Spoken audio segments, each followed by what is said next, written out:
শাকিব খান মানেই একের পর এক হিট সিনেমা, প্রশংসার ফুলছড়ি। তবে তার ব্যক্তিগত জীবন নিয়ে কিছুদিন পরপর রটে নানা কথা। কিছুদিন আগেই গণমাধ্যমে খবর হয় ঢালিউড কিং শাকিব খান যুক্তরাষ্ট্রে অবস্থান করছেন। তার কিছুদিন পর বুবলিও সন্তান শেহজাদকে নিয়ে যুক্তরাষ্ট্রে রওনা দিয়েছিলেন। এ নিয়ে নানা প্রশ্নের মাঝেই ফেসবুক সয়লাব বুবলি ও শাকিবের নতুন রোমান্টিক কিছু ছবি নিয়ে। কেউ বলছেন, তবে কি শাকিব বুবলি যুক্তরাষ্ট্রে স্থায়ী হচ্ছেন? সব বিভেদ ডিঙিয়ে শাকিবের স্থায়ী সঙ্গী কি তবে বুবলিই হচ্ছেন? এ বিষয়ে গণমাধ্যমে শাকিব জানিয়েছিলেন, বুবলি ও সন্তান শেহজাদের ব্যক্তিগত কাজে তারা যুক্তরাষ্ট্রে যাচ্ছেন এবং সন্তানকে কিছু ভালো সময় উপহার দেওয়ার ইচ্ছে জানান তিনি। তবে গতকাল বুবলির ফেসবুকে আপলোড দেওয়া ছবি দেখে বোঝা যাচ্ছে, শুধু সন্তান নয়, বুবলিকেও একান্ত কিছু সময় দিচ্ছেন শাকিব খান।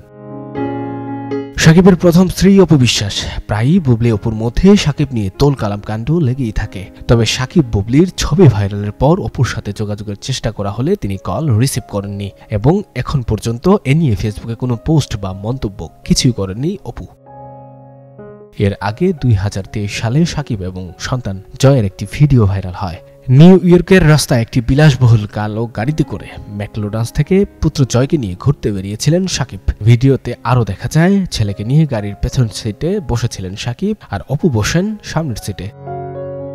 কবি বলেন, পৃথিবীতে হাজারো খারাপ লোক আছে, কিন্তু একজনও খারাপ বাবা নেই। তবে কি শাকিব বাবার দায়িত্বটুকুই কেবল পালন করছেন? কারণ নানা সময় তিনি বুবলি এবং অপু দুজনকেই ডিভোর্স দেওয়ার কথাও তো বলেছেন। সে যাই হোক, সিনেমা কিংবা জীবনে নাটকে তার শেষ থাকে না। সঞ্জয় দত্ত, যুগান্তর নিউজ।